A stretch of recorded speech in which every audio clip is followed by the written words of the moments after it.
Welcome to Rick Rack Ruby. I'm Laura Cluvo. Today we will be making this applique reindeer ornament. It's fun and easy, so let's get started. As I was making these angels, I was just staring at the little reindeer motif on this fabric, and I thought, I could do that. So I got my graph paper out and I kind of made a basic shape, and I kind of refined it a little bit and finally cut it out from a file folder. And then I wanted to add this, there's sort of like, can you see this? There's like kind of a contrast piece here, this pink on the green, and then there's a white sort of a saddle shape. Then there's a tail and an ear and horns and a nose. And that's where I'm going to stop. I don't need to add all these trims and everything because that's just going to be a little bit too much for the scale of an ornament. But I did go ahead and I traced this 3 times, cut them out. And then I sort of drew a straight line here and then around here for this contrast panel. And then on the third one, I did the saddle, and I wound up shaping the saddle like this so that it kind of goes up along the neck edge. And I'm going to place this on this grid. So this is 1, 2, 3, 4, 5 inches tall, and 1, 2, 3 inches across here, but then there's a little more here. It's about 4 inches here. And then here's this little saddle, and here's this contrast piece. I don't know what to call that. I'll think of something. So anyway, what I want to do is fuse the fabric onto this pink. This is that stiff felt that I use for the angel, the same exact thing. And I am going to use the same technique. I want to show you this one first because I realized that when I try to draw the eye here, there's too much contrast. This white is just too strong, and it just kind of interferes with the detail of the face. So this one I'm not going to be able to use, but I just wanted to show you, give you a little heads up so you don't do the same thing. All right, so I'm going to fuse Ultra Hold. Looks like this. There's the package it comes in. It's called Heat and Bond Ultra Hold. That is at least, an inch or so, or a ½ an inch bigger than this. And then I'm going to fuse it to the back of that green fabric, and I'll be back. Here's my fused piece, and now I'm going to turn this over and I'm going to flip this to the opposite direction. So I want the reindeer to be facing to the right. So I want it to be like this when it's done. So that means the back has to be in this shape, in this direction. And now I'm holding it up to the light to be sure that there's no strong contrast on the face. And I think I'm going to be all right. Now, if it wasn't, I would try it in this direction. I have a little bit of play there. A little bit extra. And now I'm going to trace around the edge of my file folder pattern here and cut it out.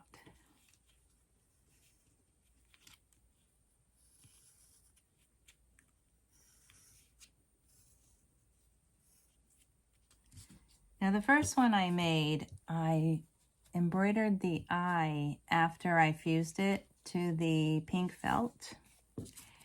And it's fine, but then on the back I had that knot exposed and I didn't like the way it looked. So that's why I added this white to the back, and I don't think that's ideal. So after that, also I don't like the direction of this eye. I'm going to do a different direction. After that, I just decided I think it looks better if you do it like this. So I'm going to actually embroider through this with the backing paper still on.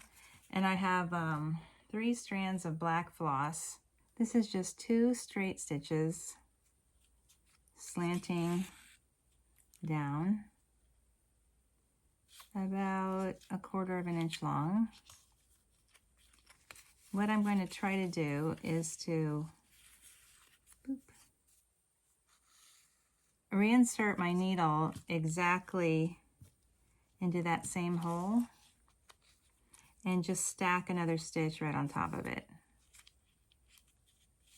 So it just makes a little bit heavier line. Just like that. Now I'll secure the thread in the back and trim off the ends. It seems a little funny to be stitching through the paper, but really you don't have to secure it too much, because when I fuse this to the felt, the glue from the fusing is going to help secure those threads. To peel the backing, I like to score it first. Sometimes with scissors, this is a seam ripper, just anything sharp, but don't, you know, poke it all the way through. And then just remove the backing. It comes off very easily. I really like this product. I find the hardest thing about using any kind of fusible is just kind of picking it, you know, on the edge and trying to get it off, but this comes off really easily. Now I have this this stiff felt. I got a stack of it from Amazon, and I have the pink color, which I really like, and I'm going to fuse this here. And remember, I have these antlers above the head there, so I want to make sure that I leave enough room up there for my antlers. Here we go. Now this is the pattern for this little contrast piece here. So remember, we're going to flip it to this direction, and I'm going to cut it from this red fabric. I'll just trace it and cut it out right on the line.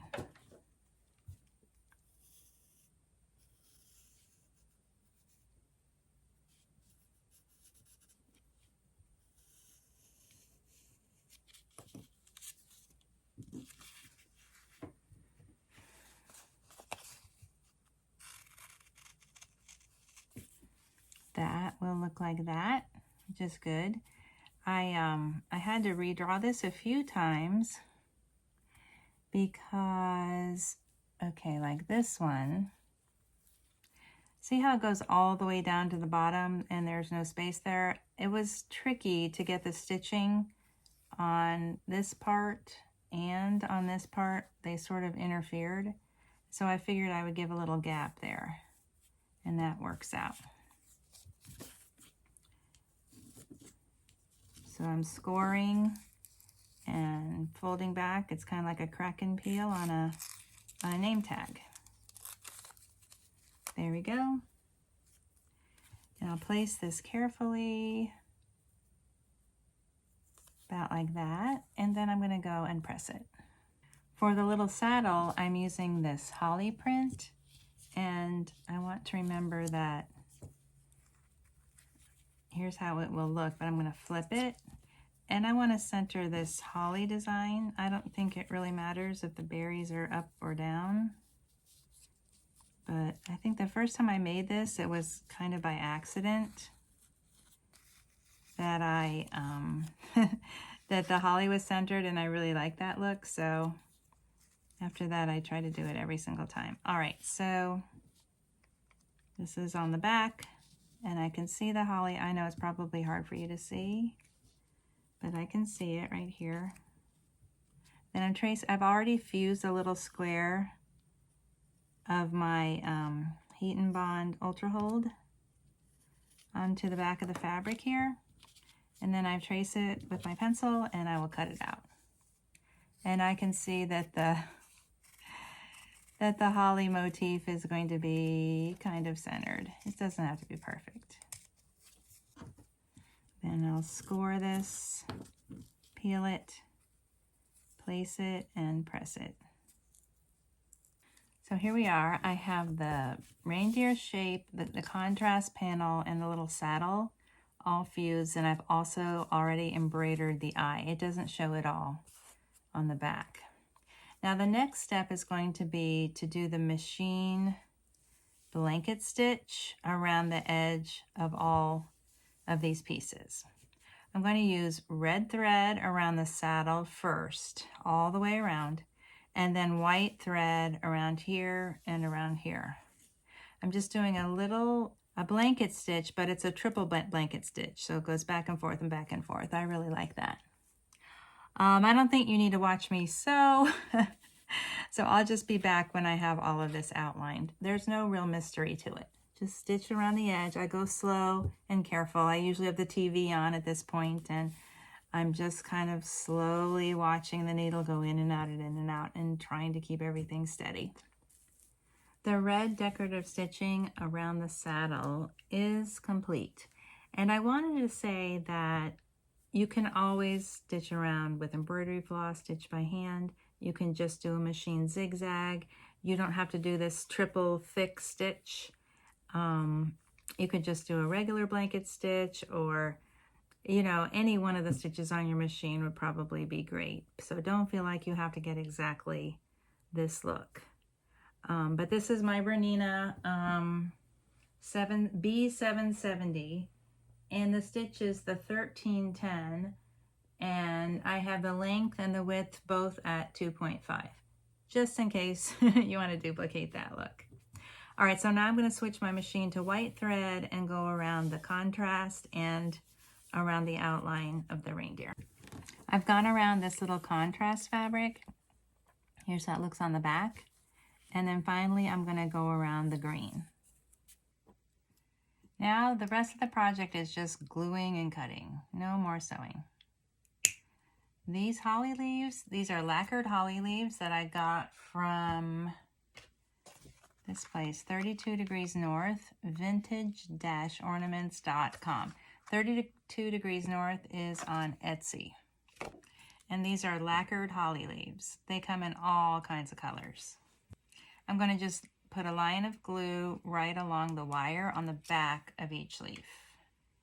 And then I want to place these at the top of the head, but I don't want them to go beyond the pink of the felt. Something like that. Looks good. Okay. And then I'll show you, I did, this one has a red tail, a red ear, and a red nose. And then this one has a green ear, a green tail, and a red nose. And I thought this was too much green. So I decided to compromise and do a red ear and a green tail. This is just a little heart, a die cut felt heart that I kind of cut in half like this.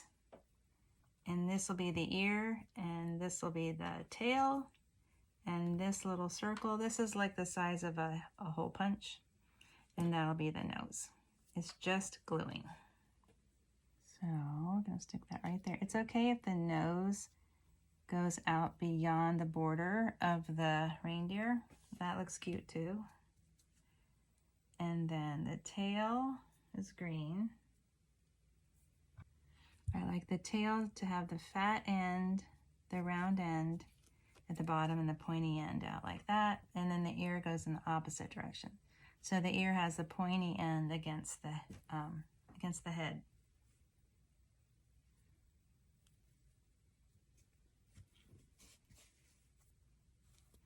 That looks good, and now I'm going to cut this out.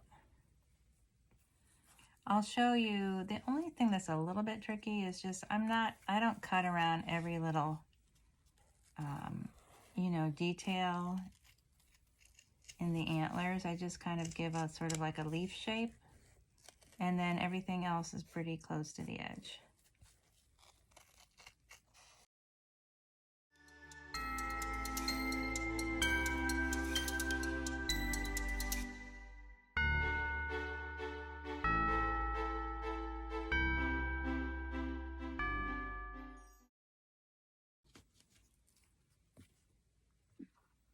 We have just a couple more steps.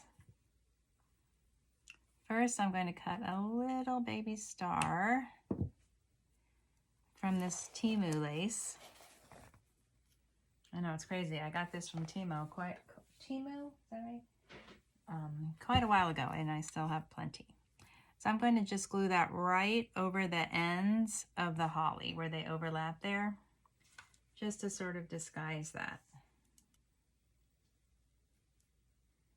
Just like that.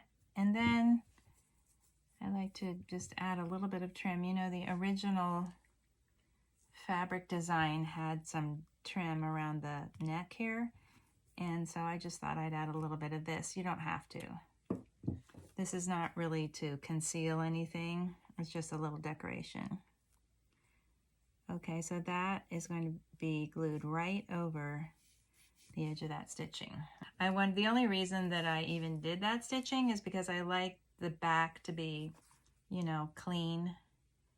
And I don't know, I just thought I should add that. For this particular lace, it's like 2 little blossoms, seems to be the perfect length.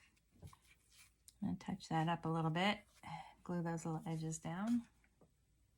And finally, I'm gonna add a hanging loop. I found that the center of gravity on these is about right here. If I sew the loop here, it dangles down at an angle, but if I put it here, it seems to hang pretty straight. Don't go too close to the edge. Just right like that seems to work.